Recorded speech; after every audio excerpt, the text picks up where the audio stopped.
بسم اللہ الرحمن الرحیم۔ السلام علیکم۔ خدا کے واسطے ایک نوالہ دے دو، بس ایک نوالہ۔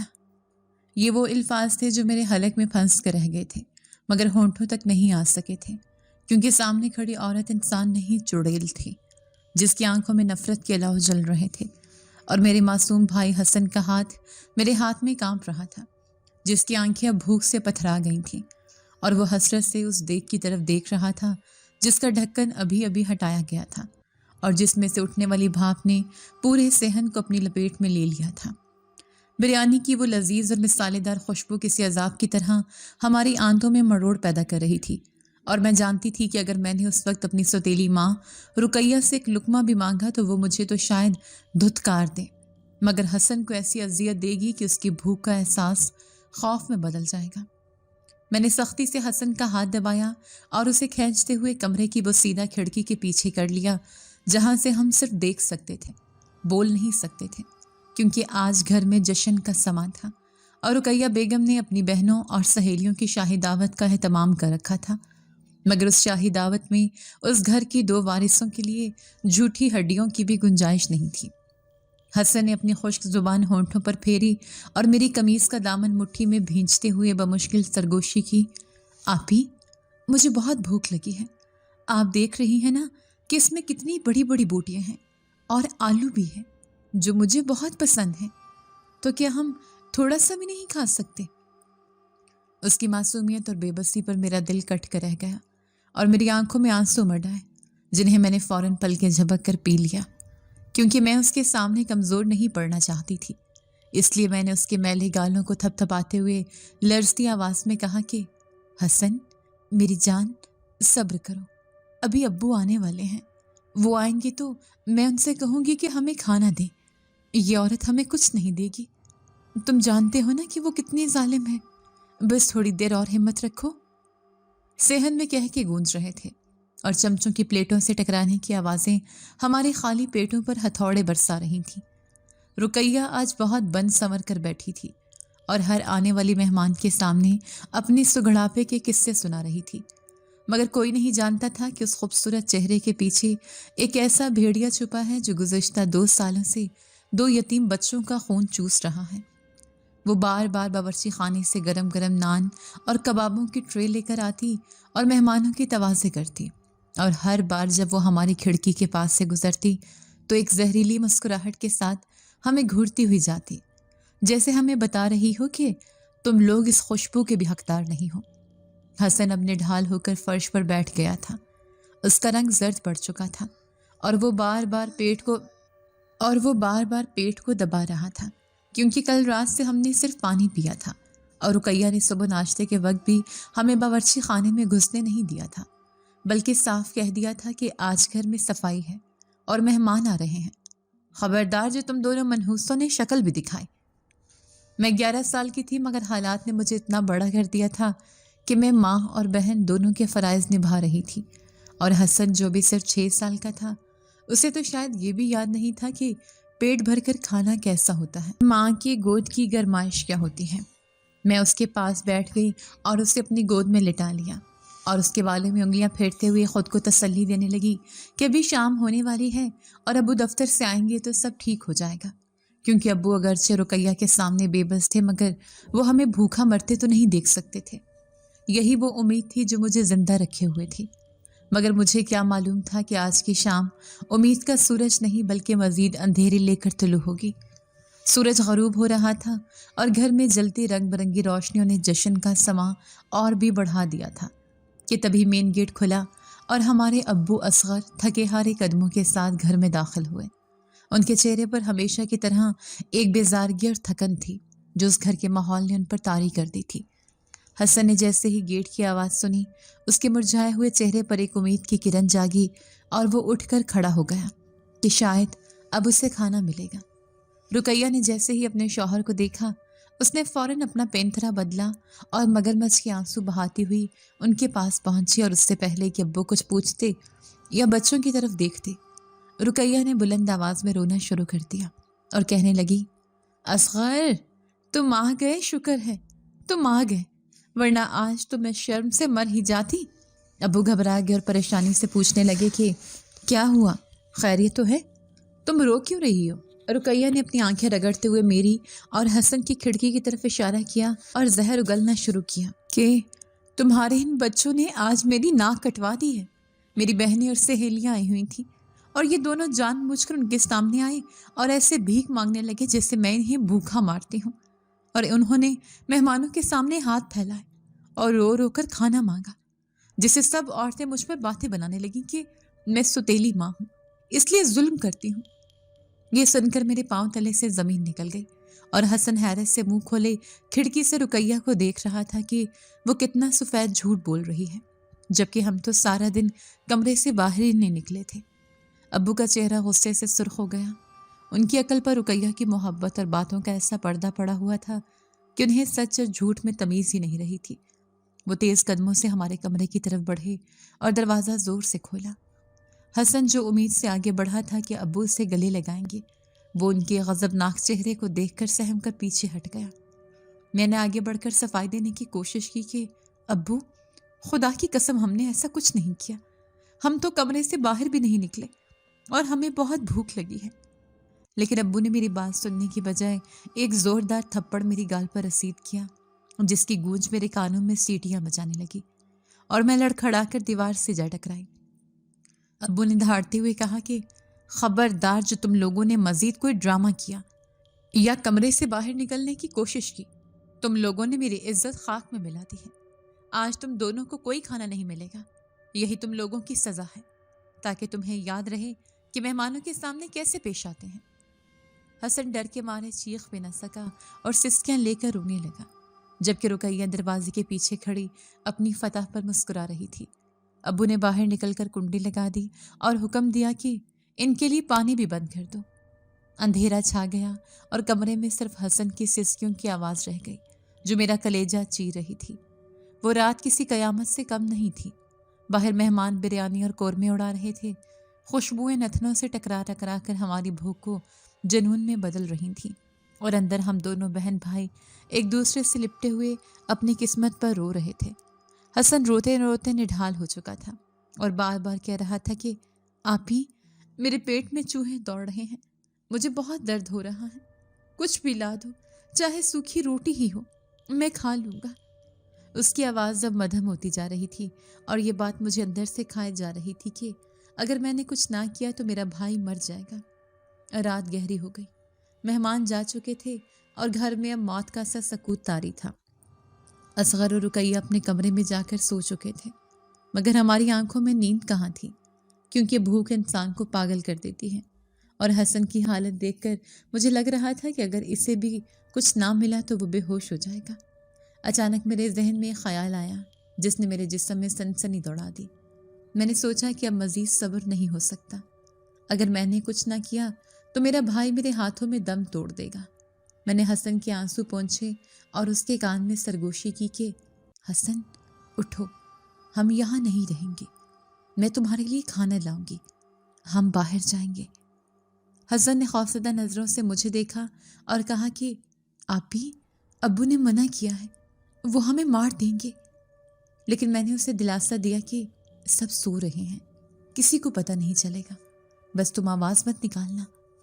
میں نے دبے پاؤں دروازے کی طرف قدم بڑھایا اور اللہ کا نام لے کر کنڈی کو ہلایا تو شکر ہے کہ ابو نے غصے میں باہر سے تالا نہیں لگایا تھا، صرف کنڈی چڑھائی تھی جو کھڑکی کے ٹوٹے ہوئے شیشے سے ہاتھ ڈال کر میں نے آہستہ سے کھول لی۔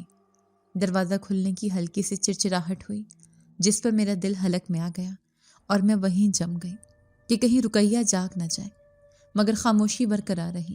میں نے حسن کا ہاتھ تھاما اور ہم دونوں چوروں کی طرح اپنے ہی گھر سے نکل کھڑے ہوئے۔ صحن میں دیگوں کے خالی برتن بکھرے پڑے تھے جن میں شاید اب ہڈیوں کے سوا کچھ نہ تھا، مگر میں وہاں رک کر وقت ضائع نہیں کرنا چاہتی تھی کیونکہ مجھے ڈر تھا کہ کوئی جاگ نہ جائے۔ ہم مین گیٹ سے باہر نکلے تو رات کی خنک ہوا نے ہمارا استقبال کیا۔ گلی سنسان تھی اور کتوں کے بھونکنے کی آوازیں دور سے آ رہی تھیں۔ حسن نے ڈرتے ہوئے میرا ہاتھ اور زور سے پکڑ لیا اور پوچھا کہ آپی، ہم کہاں جا رہے ہیں؟ یہاں تو کوئی دکان بھی نہیں کھلی۔ میں نے ادھر ادھر دیکھا اور فیصلہ کیا کہ گاؤں کی طرف جانے کی بجائے ہم کھیتوں کی طرف چلتے ہیں، جہاں شاید کوئی سبزی یا پھل مل جائے۔ ہم چلتے چلتے آبادی سے دور نکل گئے۔ چاند بادلوں کے پیچھے چھپا ہوا تھا اور ہر طرف سایوں کا راج تھا۔ انجانے میں ہمارے قدم اس پرانی پگڈنڈی پر پڑ گئے جو گاؤں کے قدیم اور گھنے جنگل کی طرف جاتی تھی، جس کے بارے میں لوگ طرح طرح کی باتیں کرتے تھے کہ وہاں جنات کا بسیرا ہے اور رات کو وہاں جانا موت کو دعوت دینے کے مترادف ہے۔ مگر اس وقت بھوک کا خوف جنات کے خوف سے زیادہ بڑا تھا۔ ہم چلتے رہے، کانٹے ہمارے ننگے پیروں میں چبھ رہے تھے اور جھاڑیاں ہمارے کپڑوں کو الجھا رہی تھیں، مگر ہم رک نہیں سکتے تھے۔ اچانک جنگل کی طرف سے ہوا کا ایک ایسا جھونکا آیا جس میں مٹی اور پتوں کی بو نہیں تھی، بلکہ کسی شاہی پکوان کی خوشبو رچی بسی تھی۔ ایک ایسی خوشبو جس میں زعفران، الائچی اور بھنی ہوئی گوشت کی مہک تھی، جیسے کہیں قریب ہی کوئی بہت بڑی دیگ دم پر لگی ہو۔ حسن ایک دم رک گیا اور اس نے ہوا میں سونگھتے ہوئے کہا کہ آپی، آپ کو بھی خوشبو آ رہی ہے؟ یہ تو بالکل ویسی ہی ہے جیسے امی بناتی تھی۔ میں نے بھی گہرا سانس لیا تو میرا دماغ چکرا گیا۔ اس ویران اور سنسان جنگل میں جہاں انسان کا گزر نہیں ہوتا، وہاں ایسی لذیذ کھانے کی خوشبو کا کیا کام؟ عقل کہہ رہی تھی کہ یہ خطرہ ہے، واپس بھاگ جاؤ، مگر پیٹ کی آگ کہہ رہی تھی کہ آگے بڑھو، شاید کوئی امید ہو۔ میں نے حسن کو دیکھا جس کی آنکھوں میں اب چمک آ گئی تھی۔ اس نے کہا کہ آپی، ضرور وہاں کوئی شادی ہو رہی ہے، چلے نا، وہاں چلتے ہیں، وہ ہمیں کھانا ضرور دیں گے۔ میں اسے روک نہ سکی، بلکہ سچ تو یہ ہے کہ میں خود بھی اس خوشبو کے سحر میں جکڑی گئی تھی، جیسے کوئی غیبی طاقت ہمیں اپنی طرف کھینچ رہی ہو۔ ہم نے جنگل کے گھنے درختوں کے درمیان سفر شروع کیا۔ راستہ انتہائی دشوار گزار تھا۔ ہر طرف عجیب و غریب آوازیں آ رہی تھیں، کبھی کسی پرندے کی پھڑپھڑانے کی آواز تو کبھی سوکھے پتوں پر کسی کے چلنے کی آہٹ۔ مجھے بار بار محسوس ہوتا کہ درختوں کے پیچھے سے کوئی ہمیں دیکھ رہا ہے، کوئی سایہ ہے جو ہمارے ساتھ ساتھ چل رہا ہے، مگر جب میں مڑ کر دیکھتی تو وہاں صرف اندھیرا ہوتا۔ میرا دل زور زور سے دھڑک رہا تھا اور میں دل میں آیت الکرسی کا ورد کر رہی تھی، مگر حسن بے خوفی سے خوشبو کے تعاقب میں تیز تیز قدم اٹھا رہا تھا، جیسے اسے یقین ہو کہ منزل قریب ہے۔ یہ جنگل عام جنگل نہیں تھا، یہاں کی ہوا میں بھی ایک بھاری پن تھا جو سانس لینا دشوار کر رہا تھا، لیکن وہ خوشبو مقناطیس کی طرح ہمیں کھینچتی چلی جا رہی تھی۔ تھوڑا اور آگے جانے پر جنگل کچھ زیادہ ہی پراسرار ہو گیا۔ یہاں کے درخت عام درختوں سے زیادہ اونچے اور گھنے تھے اور ان کی جڑیں زمین سے باہر نکلی ہوئی تھیں، جیسے بڑے بڑے سانپ کنڈلی مارے بیٹھے ہوں۔ اچانک ہمیں سامنے کچھ فاصلے پر مدھم سی روشنیاں نظر آئیں، جیسے ہزاروں جگنو ایک جگہ جمع ہو گئے ہوں، اور ان روشنیوں کے ساتھ برتنوں کے ٹکرانے کی مدھر آوازیں بھی آنے لگیں، جیسے کوئی ضیافت چل رہی ہو۔ حسن نے میرا ہاتھ چھوڑ دیا اور خوشی سے بولا کہ دیکھو آپی، میں نے کہا تھا نا کہ وہاں کھانا ہے، اور وہ دوڑنے لگا۔ میں اس کے پیچھے بھاگی کہ رکو حسن، اکیلے مت جاؤ، مگر وہ بھوک میں اتنا بےتاب تھا کہ اسے کچھ سنائی نہیں دے رہا تھا۔ ہم بھاگتے ہوئے ایک پرانے برگد کے درخت کے پاس پہنچے جس کی شاخیں زمین کو چھو رہی تھیں۔ وہاں پہنچ کر جو منظر ہم نے دیکھا اس نے میرے ہوش اڑا دیے۔ حسن اچانک رک گیا اور اوپر درخت کی ایک موٹی شاخ کی طرف اشارہ کرتے ہوئے حیرت سے بولا، آپی، وہ دیکھو، وہ لڑکا وہاں کیا کھا رہا ہے؟ میں نے نظر اٹھا کر دیکھا تو میری سانس حلق میں اٹک گئی۔ درخت کی شاخ میں ایک انتہائی خوبصورت اور گول مٹول بچہ بیٹھا تھا، جس کی عمر شاید حسن جتنی ہی ہوگی، مگر اس کا لباس کسی شہزادے جیسا تھا۔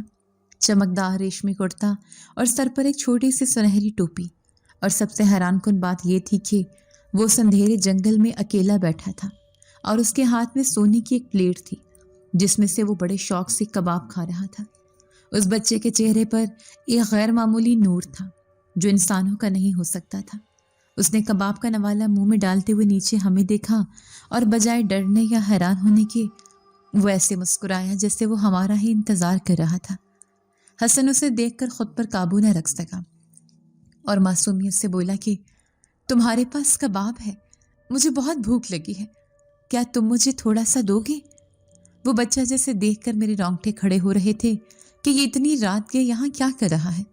اس نے بڑی نفاست سے پلیٹ نیچے کی طرف کی اور اپنی بڑی بڑی چمکدار آنکھوں سے ہمیں دیکھتے ہوئے ایک ایسی مدھر اور بھاری آواز میں بولا جو اس کی عمر سے کہیں زیادہ بڑی لگتی تھی کہ تمہیں بھی بھوک لگی ہے؟ آ جاؤ، اوپر آ جاؤ، یا میں نیچے آؤں؟ میری امی نے آج بہت کھانا بنایا ہے اور تمہارا حصہ بھی رکھا ہے۔ اس کی یہ بات سن کر مجھے جھٹکا لگا۔ ہمارا حصہ؟ اسے کیسے پتا کہ ہم آ رہے ہیں، اور اسے کیسے پتا کہ ہم بھوکے ہیں؟ میں نے حسن کا ہاتھ کھینچنا چاہا کہ بھاگو یہاں، کچھ گڑبڑ ہے، یہ کوئی عام بچہ نہیں۔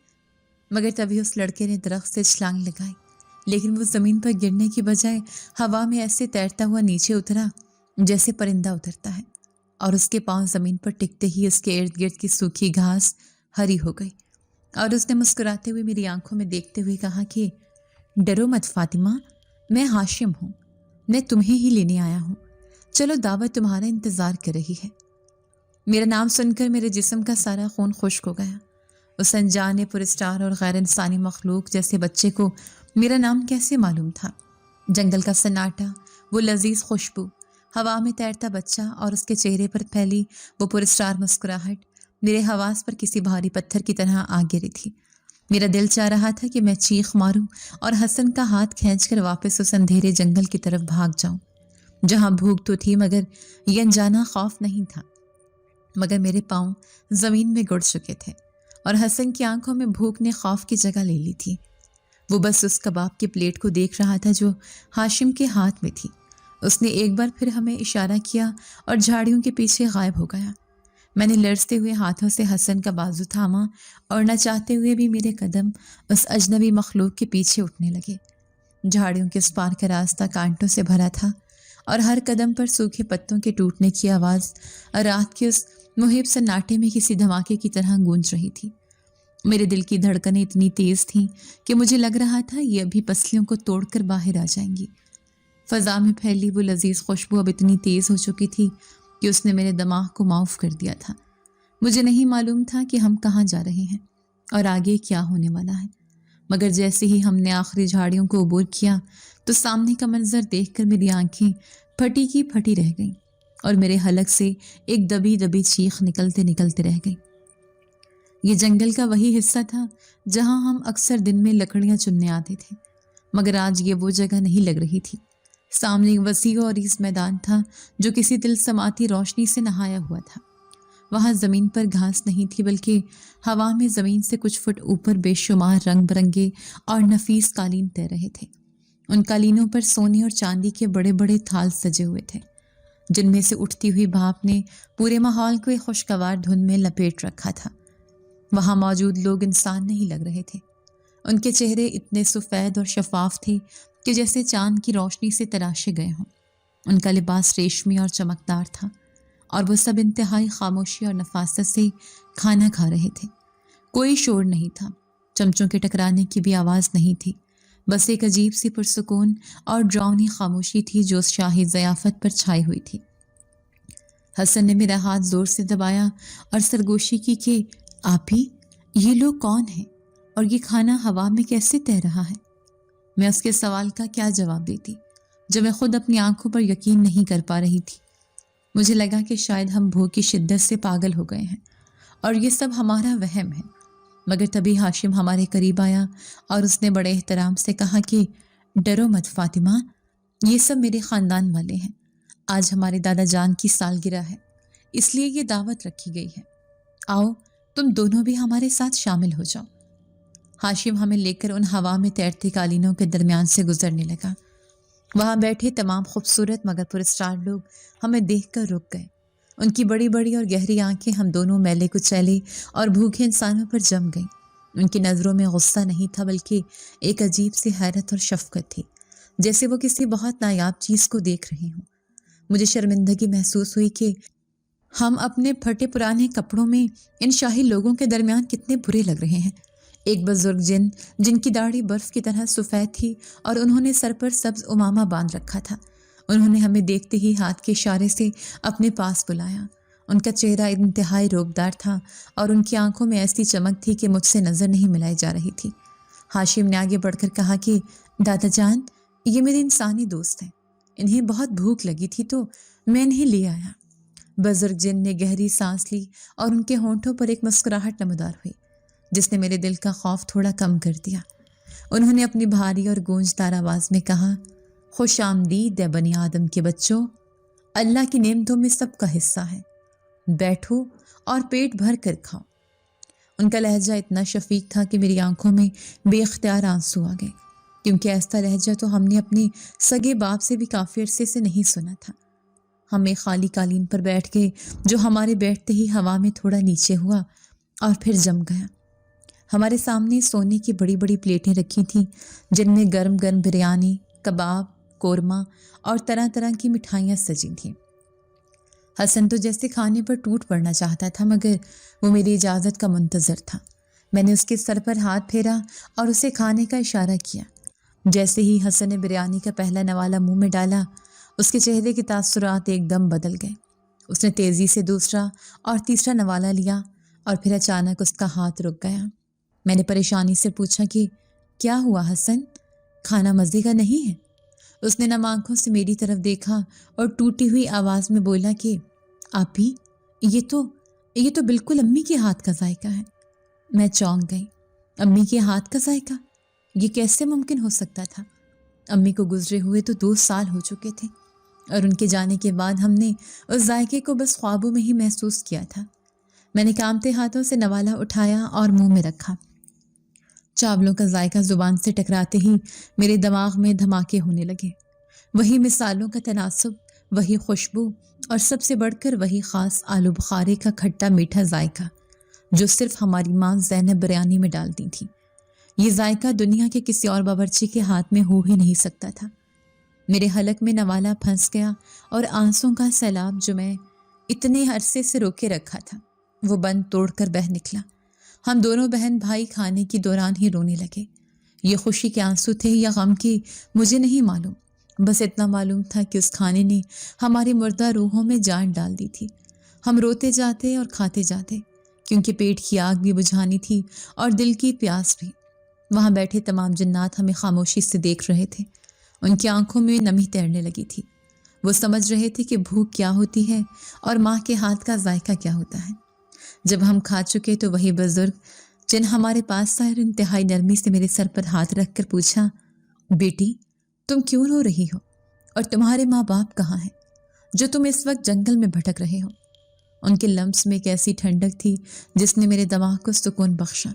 میں نے سسکیاں لیتے ہوئے انہیں بتایا کہ ہماری ماں ہمیں چھوڑ کر چلی گئی تھی۔ لوگ کہتے ہیں کہ وہ بھاگ گئی تھی، مگر ہمیں یقین نہیں آتا، اور ہمارے بابا نے دوسری شادی کر لی ہے۔ ہماری ستیلی ماں رقیہ ہمیں کھانا نہیں دیتی، وہ ہمیں مارتی ہے، اور بابا بھی اس کے کہنے میں ہے۔ آج گھر میں دعوت تھی مگر ہمیں ایک نوالا تک نہیں دیا گیا۔ ہم بھوک سے مجبور ہو کر گھر سے بھاگ نکلے اور آپ کی خوشبو ہمیں یہاں لے آئی۔ میری بات سن کر وہاں موجود تمام جنات کے چہروں پر افسوس اور غصے کے تاثرات ابھر آئے۔ ہاشم جو اپنے دادا کے ساتھ کھڑا تھا، اس نے حیرت سے اپنے دادا کی طرف دیکھا اور ایک عجیب انکشاف کیا۔ اس نے کہا کہ دادا جان، آپ نے سنا یہ بچی کیا کہہ رہی ہے کہ اس کی ماں کا ذائقہ اس کھانے میں ہے، اور آپ جانتے ہیں کہ یہ کھانا ہم کہاں سے لائے ہیں؟ یہ سن کر بزرگ جن نے چونک کر میری طرف دیکھا اور پھر ہاشم کی طرف۔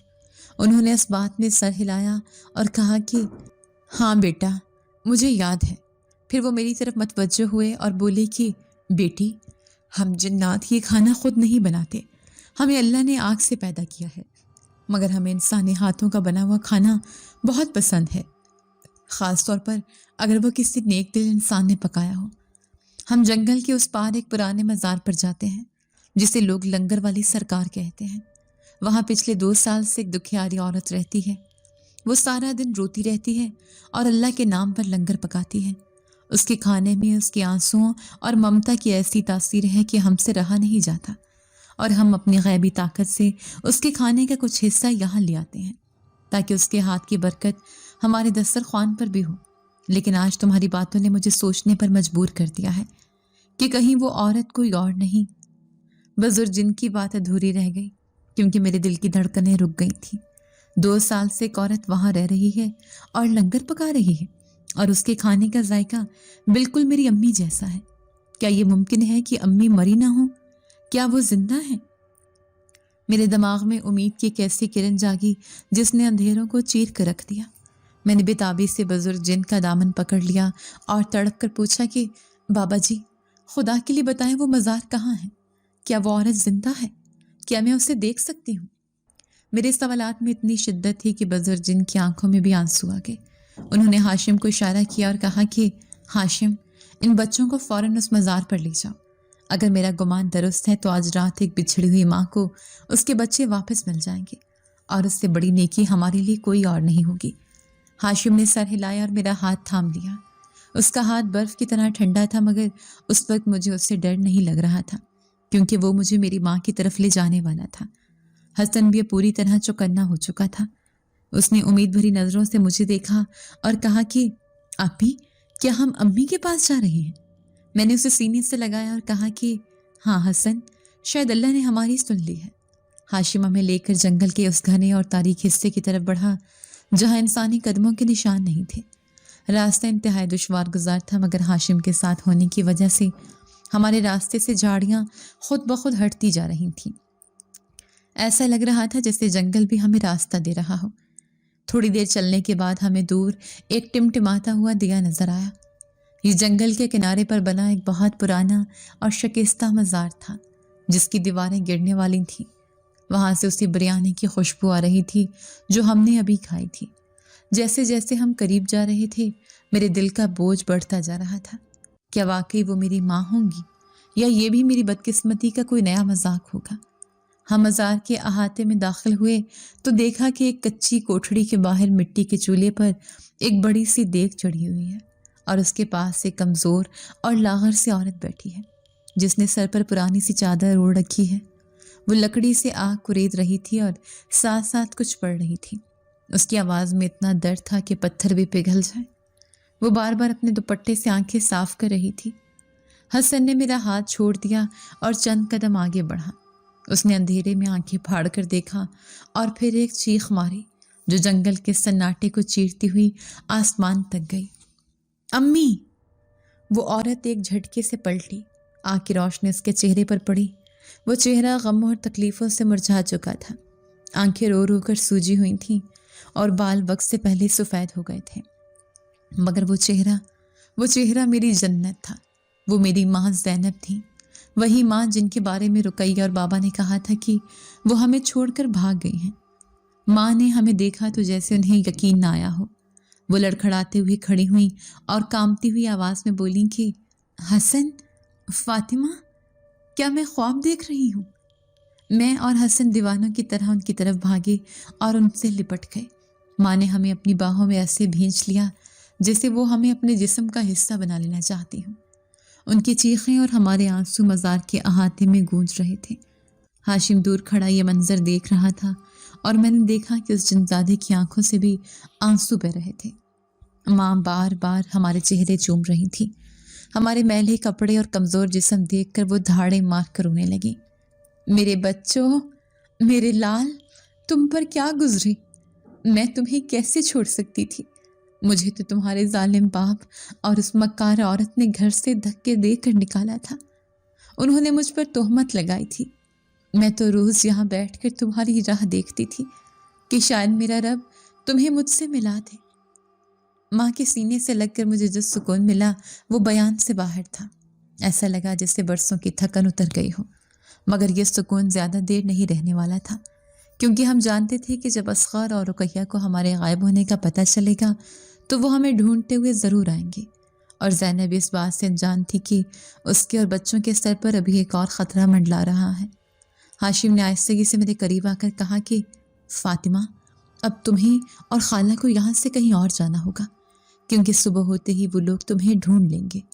مگر اس سے پہلے کہ ہم کوئی فیصلہ کرتے، جنگل میں دور سے کتوں کے بھونکنے اور مشعلوں کی روشنیاں نظر آنے لگی۔ میرے دل میں دوبارہ وہی خوف جاگ اٹھا، کیا ہم پھر سے اسی جہنم میں واپس جائیں گے؟ ماں نے ہمیں اپنے پیچھے چھپا لیا اور ڈرتے ہوئے کہا کہ وہ لوگ آ گئے، وہ مجھے مار دیں گے اور تمہیں لے جائیں گے۔ مگر ہاشم کے چہرے پر ایک عجیب سا اطمینان تھا۔ اس نے مسکراتے ہوئے کہا کہ اب کوئی آپ کو ہاتھ بھی نہیں لگا سکتا، کیونکہ اب آپ لوگ ہمارے مہمان ہیں، اور جنات اپنی پناہ میں آئے ہوئے مہمانوں کی حفاظت کرنا خوب جانتے ہیں۔ اس نے ایک عجیب سی سیٹی بجائی اور دیکھتے ہی دیکھتے مزار کے گرد اندھیرے میں کئی آنکھیں چمکنے لگی۔ جنگل جاگ اٹھا تھا۔ میں نے اپنی ماں کی قمیص کو مٹھی میں بھینچ لیا تھا۔ ماں کا چہرہ خوف سے سفید پڑ چکا تھا، کیونکہ وہ جانتی تھیں کہ اگر اصغر اور رقیہ نے ہمیں یہاں دیکھ لیا تو وہ ہم پر کیا قیامت ڈھائیں گے۔ مگر حیرت انگیز طور پر ہاشم اپنی جگہ سے 1 انچ بھی نہیں ہلا، بلکہ وہ ایک چٹان کی طرح ہمارے آگے کھڑا ہو گیا، اور اس کے چہرے پر خوف کی بجائے ایک ایسا جلال تھا جو اس کی معصوم عمر سے میل نہیں کھاتا تھا۔ اچانک جھاڑیاں زور سے ہلی اور چند لوگ شور مچاتے ہوئے مزار کے احاطے میں داخل ہوئے۔ سب سے آگے رقیہ تھی، جس کے ہاتھ میں ایک بڑی سی ٹارچ تھی، اور اس کے پیچھے ہمارے ابو اصغر تھے، جن کا چہرہ غصے سے تما رہا تھا، اور ان کے ساتھ گاؤں کے کچھ اور لوگ بھی تھے جو ڈنڈے اٹھائے ہوئے تھے۔ رقیہ کی نظر جیسے ہی ہم پر پڑی، اس نے ایک زوردار چیخ ماری اور اصغر کی طرف مڑ کر زہریلے انداز میں بولی کہ دیکھا اصغر، میں نہ کہتی تھی یہ عورت بد چلن ہے، اور اسی نے ہمارے بچوں کو اغوا کیا ہے۔ یہ دیکھو کیسے ڈرامے کر کے یہاں بیٹھی ہے اور بچوں کو ہمارے خلاف کر رہی ہے تاکہ تم سے پیسے بٹور سکے۔ اس کی آواز جنگل کے سناٹے میں کسی چڑیل کی طرح چیخ کی طرح گونجی، اور اصغر نے یہ سنتے ہی آؤ دیکھا نہ تاؤ سیدھا ماں کی طرف لپکا۔ ماں ڈر کے مارے پیچھے ہٹ گئی اور حسن نے روتے ہوئے ماں کو گلے لگا لیا۔ اصغر نے چیختے ہوئے کہا کہ زینب، تم نے میری عزت مٹی میں ملا دی، پہلے خود بھاگی تھی اور اب میرے بچوں کو بھی چوری کر لیا، آج میں تمہیں زندہ نہیں چھوڑوں گا۔ وہ جیسے ہی ماں کو مارنے کے لیے آگے بڑھا اور اس نے اپنا ہاتھ فضا میں بلند کیا تو اچانک ایک عجیب و غریب واقعہ ہوا جس نے سب کے قدم زمین پر جما دیے۔ ہاشم نے نہایت سکون سے زمین سے ایک چھوٹا سا کنکر اٹھایا اور بڑی پھرتی سے رقیہ اور اصغر کے قدموں کی طرف اچھال دیا۔ بظاہر وہ ایک معمولی سا کنکر تھا، مگر جیسے وہ اصغر کے پاؤں کے قریب گرا، وہاں سے اچانک زمین پھٹی اور آگ کا ایک اونچا اور ہیبت ناک شعلہ بھڑک اٹھا، جس نے اصغر اور رقیہ کا راستہ روک دیا۔ اس آگ کی تپش اتنی شدید تھی کہ پیچھے کھڑے لوگوں کے چہرے جھلسنے لگے۔ وہ دونوں خوفزدہ ہو کر پیچھے گرے اور ان کے ہاتھوں سے ٹارچیں چھوٹ گئیں۔ اصغر نے گھبرا کر ادھر ادھر دیکھا کہ یہ آگ کہاں سے آئی، مگر وہاں کوئی نہیں تھا سوائے ہم 3 نہتے انسانوں اور ایک چھوٹے سے بچے کے، جس کی آنکھوں میں اب شعلے ناچ رہے تھے۔ تبھی فضا میں ایک بھاری اور گونجدار آواز ابھری، جس نے زمین کو بھی لرزا دیا اور درختوں کے پتے زور زور سے ہلنے لگے۔ یہ آواز کسی انسان کی نہیں تھی، بلکہ ان غیبی مخلوقات کے بزرگ کی تھی جو ہماری حفاظت پر مامور تھے۔ آواز گونجی کہ خبردار ہے ابن آدم، اگر تم نے ان معصوموں اور اس دکھیاری عورت کی طرف ایک قدم بھی بڑھایا تو یہ آگ تمہیں اور تمہارے ساتھیوں کو راکھ کر دے گی۔ اصغر اور رقیہ تھر تھر کانپنے لگے، اور ان کے ساتھ آئے ہوئے گاؤں والے تو جن بھوت کا شور مچاتے ہوئے الٹے پاؤں بھاگ کھڑے ہوئے۔ اب وہاں صرف اصغر اور رقیہ رہ گئے تھے جو خوف سے زمین پر گرے ہوئے تھے۔ رقیہ نے ڈرتے ہوئے پوچھا کہ کون ہے وہاں، سامنے کیوں نہیں آتے؟ ہاشم نے ایک قدم آگے بڑھایا اور اس نے انگلی اٹھا کر رقیہ کی طرف اشارہ کیا اور کہا کہ ہم اللہ کی وہ مخلوق ہیں جو ظلم برداشت نہیں کرتے۔ تم نے ایک پاک دامن عورت پر تہمت لگائی اور ان معصوم بچوں کا حق مارا، آج تمہارا حساب دینے کا وقت ہے۔ اچانک ہواؤں میں تیزی آ گئی اور درختوں کے سائے لمبے ہو کر ڈراؤنی اشکال اختیار کرنے لگے۔ رقیہ کا گلا گھٹنے لگا، اسے محسوس ہوا جیسے کسی نادیدہ ہاتھ نے اس کی گردن دبوچ لی ہے، اور وہ زمین پر ہاتھ مارنے لگی۔ ہاشم کے دادا کی غیبی آواز پھر آئی کہ سچ بول عورت، ورنہ تیری زبان کھینچ لی جائے گی، بتا تیرے شوہر کو کہ زینب کیوں گھر سے نکلی تھی۔ رقیہ پر ایسا غیبی دباؤ پڑا کہ اس کی آنکھیں باہر کو ابل آئیں اور اس کی آواز بدل کر بھاری اور عجیب ہو گئی۔ وہ نہ چاہتے ہوئے بھی سچ اگلنے لگی۔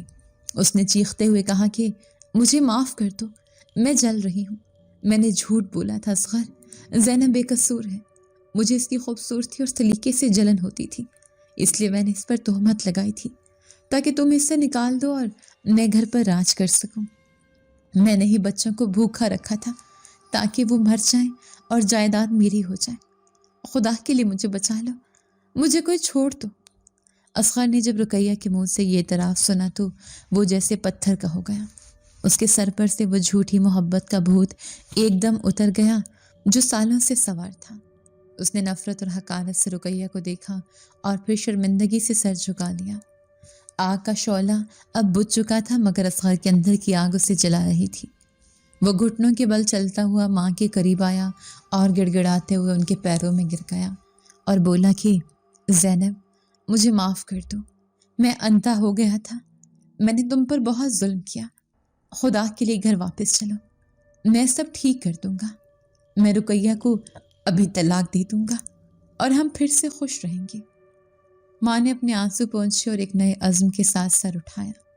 ان کی آنکھوں میں اب وہ پرانا ڈر نہیں تھا، بلکہ ایک ایسی طاقت تھی جو دکھ سہ سہ کر پیدا ہوتی ہے۔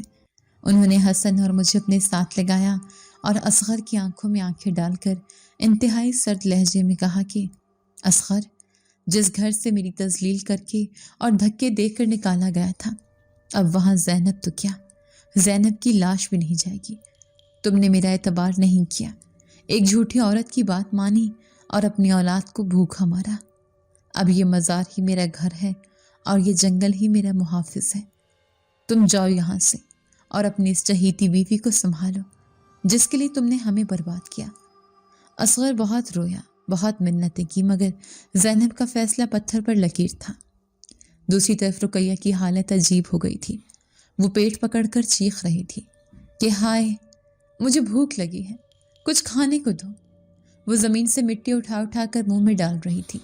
یہ قدرت کا انتقام تھا جو اسی وقت شروع ہو گیا تھا۔ ہاشم نے سرد لہجے میں کہا کہ جاؤ اصغر، لے جاؤ اسے، اس نے ان بچوں کو بھوکا رکھا تھا، اب ساری عمر یہ بھوک سے تڑپے گی مگر کھانا اس کے حلق سے نیچے نہیں اترے گا، یہی اس کی سزا ہے اور تم ساری زندگی پچھتاوے کی آگ میں جلو گے۔ اصغر ٹوٹے ہوئے قدموں کے ساتھ اٹھا اور پاگلوں کی طرح چیختی ہوئی رقیہ کو سہارا دے کر وہاں سے لے گیا۔ ان کے جاتے ہی جنگل کا وہ ڈراؤنا ماحول ختم ہو گیا اور دوبارہ وہی پرسکون اور ٹھنڈی ہوا چلنے لگی۔ اس رات ہم نے سکون کا سانس لیا۔ فیصلہ ہوا کہ ہم اسی مزار کے پاس بنی پکی کوٹھڑی میں رہیں گے جسے جنات نے اپنی طاقت سے راتوں رات ہمارے لیے رہنے کے قابل بنا دیا تھا۔ جب سب سو گئے تو ہاشم میرے پاس آیا۔ چاند کی روشنی میں اس کا چہرہ اور بھی نورانی لگ رہا تھا۔ اس نے میرا ہاتھ تھام کر انتہائی سنجیدگی سے کہا کہ فاطمہ، تم نے دیکھا کہ ہم برے لوگ نہیں ہیں۔ میں وعدہ کرتا ہوں کہ میں ہمیشہ تمہارا دوست اور محافظ رہوں گا۔ جب بھی تمہیں میری ضرورت ہوگی بس مجھے دل سے پکارنا، میں آ جاؤں گا۔ میں نے مسکرا کر سر ہلایا۔ اس رات مجھے لگا کہ ہمیں صرف ماں نہیں ملی بلکہ ایک ایسا محافظ بھی مل گیا ہے جو ساری دنیا سے ٹکرا سکتا ہے، اور یوں ہماری زندگی کا ایک نیا اور پرسکون دور شروع ہوا۔ وقت اپنی پوری رفتار سے گزرتا رہا اور جنگل کا وہ ویران مزار جو کبھی خوف کی علامت تھا اب ہماری پناہ گاہ اور سکون کا مسکن بن چکا تھا۔ 7 سال کا طویل عرصہ پلک جھپکتے میں گزر گیا اور ان 7 سالوں میں ہماری زندگی میں زمین آسمان کا فرق آ گیا تھا۔ وہ کچی کوٹھڑی اب ایک پکے اور خوبصورت گھر میں تبدیل ہو چکی تھی جس کے ارد گرد پھولوں کی کیاریاں مہکتی تھیں، اور یہ سب ان غیبی دوستوں کی مہربانی تھی جو نظر نہ آتے ہوئے بھی ہر پل ہمارے ساتھ موجود رہتے تھے۔ میں یعنی فاطمہ اب 18 سال کی ہو چکی تھی اور لوگ کہتے تھے کہ میری ماں زینب کی جوانی کی جھلک مجھ میں نظر آتی ہے۔ حسن اب 13 سال کا ہو گیا تھا اور وہ قریبی گاؤں کے اسکول میں پڑھنے جاتا تھا۔ ہماری زندگی بہت پرسکون تھی۔ گھر میں راشن کبھی ختم نہیں ہوتا تھا۔ ہمیں نہیں معلوم تھا کہ وہ کہاں سے آتا ہے، بس صبح اٹھتے تو دروازے پر ضرورت کی ہر چیز موجود ہوتی تھی۔ ماں اب بہت خوش رہتی تھی، ان کے چہرے سے وہ پرانا دکھ اور خوف ختم ہو چکا تھا، مگر میرے دل کے کسی کونے میں ایک انتظار پل رہا تھا۔ ہاشم ان 7 سالوں میں کبھی میرے سامنے نہیں آیا تھا، مگر مجھے اس کی موجودگی کا احساس ہر وقت رہتا تھا۔ کبھی ہوا کے دوش پر وہی خاص خوشبو آتی تو مجھے لگتا کہ وہ میرے آس پاس ہے، کبھی میں اداس ہوتی تو میرے سرہانے تازہ گلاب کا پھول پڑا ملتا۔ وہ میرا سایہ بن چکا تھا مگر سامنے نہیں آتا تھا۔ شاید وہ اپنے وعدے کا پاس رکھ رہا تھا یا شاید وقت کا انتظار کر رہا تھا۔ ہماری یہ ہنستی بستی زندگی شاید گاؤں کے کچھ شریر لوگوں کو کھٹکنے لگی تھی۔ میری خوبصورتی کے چرچے جب گاؤں کے وڈیرے کی آوارہ بیٹی سلطان تک پہنچے تو اس کی نیت خراب ہو گئی۔ ایک دن جب میں اور ماں مزار کے احاطے میں بیٹھے سلائی کڑھائی کر رہے تھے تو سلطان اپنے 2 ملازموں کے ساتھ وہاں آ دھمکا۔ اس کی آنکھوں میں ہوس اور تکبر تھا۔ اس نے ماں کو حقارت سے دیکھا اور کہا کہ زینب، تم جانتی ہو کہ میں کون ہوں؟ میں چاہتا ہوں کہ تم اپنی بیٹی کی شادی مجھ سے کر دو، ورنہ تم جانتی ہو کہ اس جنگل میں 2 بے سہارا عورتوں کے ساتھ کیا کچھ ہو سکتا ہے۔ ماں کا چہرہ خوف سے پیلا پڑ گیا۔ پرانی یادیں اور پرانے زخم پھر سے تازہ ہو گئے۔ ماں نے ہاتھ جوڑ کر کہا کہ